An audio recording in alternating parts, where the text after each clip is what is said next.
और जैसे ही बड़ी रानी को छोटी रानी ने आते देखा, डोला से निकल करके बाहर आंखें सतर करके खड़ी हो गई।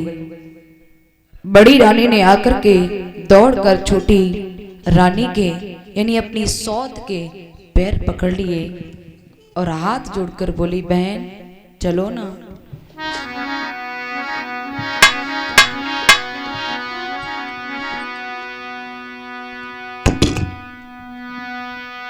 चलो संभालो जा घर को,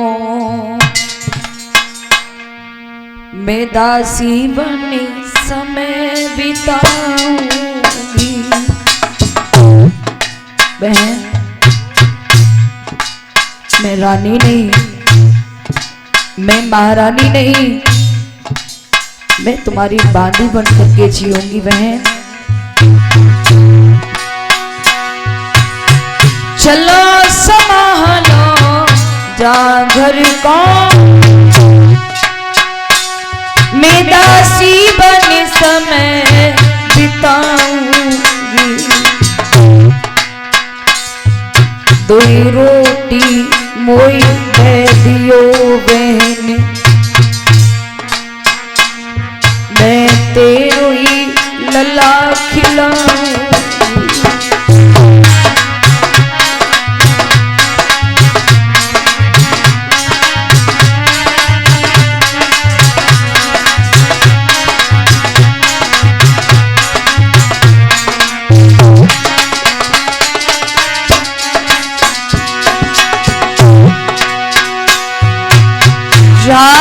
बुढ़ारी की ओ गुइया,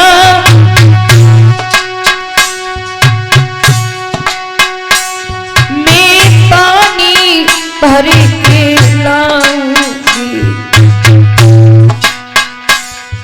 तू जब सोवेगी संध्या को, तेरे हाथ में पैर दबाऊंगी।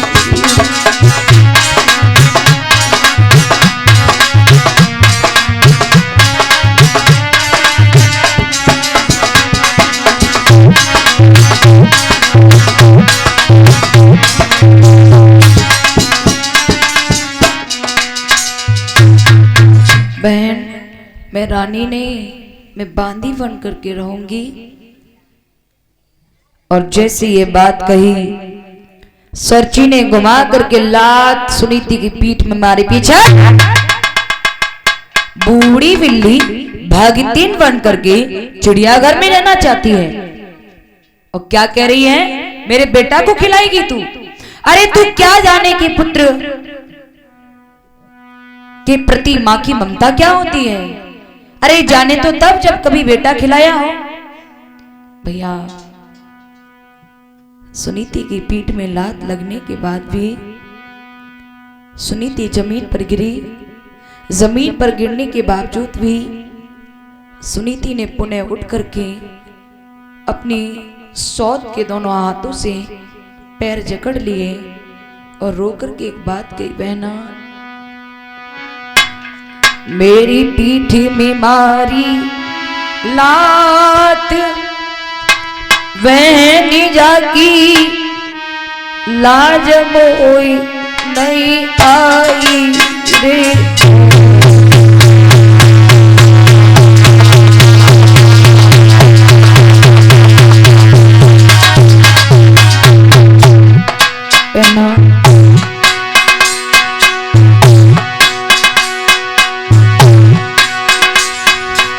मेरी पीठी में मारी लात बहनी जाकी, लाज मोई नहीं आई।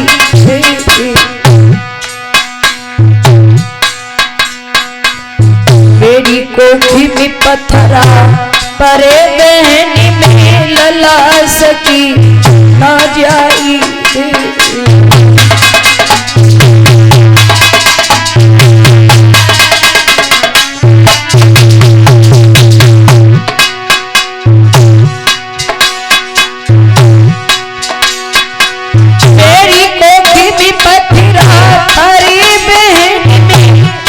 छूट सकी ना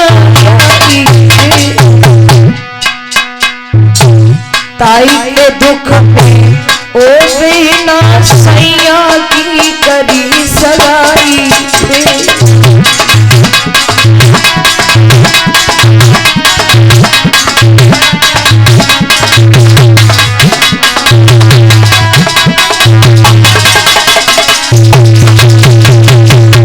भैया बार बार सुनीति निवेदन करती है बहन चलो, लेकिन भैया ये सारी बातें महाराज उत्तान पाद पीठ देकर खड़े खड़े सुन रहे हैं।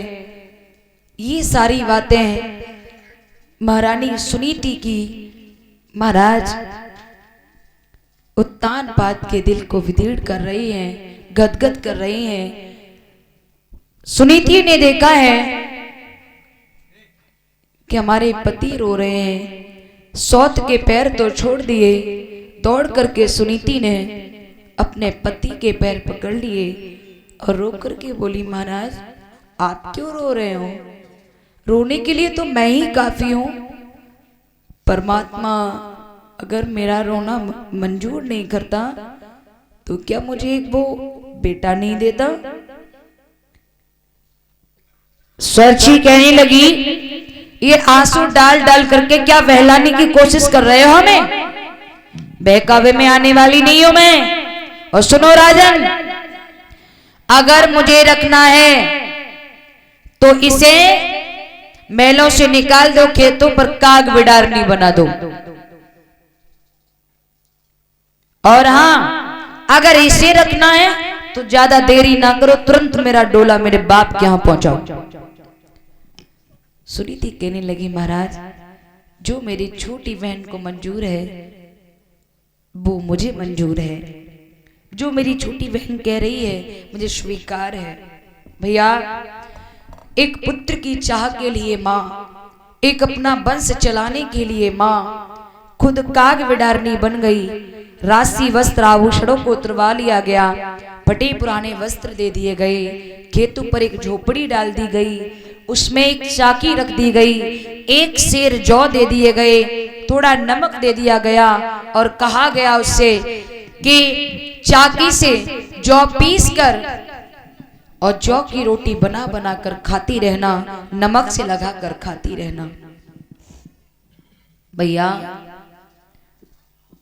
उसके बाद छोटी रानी महलों में गई। धीरे धीरे जिस पतिव्रता स्त्री का पहला नियम था सुबह उठकर पति के शुभ दर्शन करना, उनके चरणों का चरणोदक लेना, उसी पतिव्रता स्त्री को बिना पति के दर्शन किए धीरे धीरे 6 महीने व्यतीत हो जाते हैं। लेकिन मैया का रोज का नियम था, मेरी माँ रोज 4 रोटी बनाती थी जौ की, 2 रोटी उत्तान पाद के नाम की नमक से निकाल कर रख देती थी और 2 रोटी वो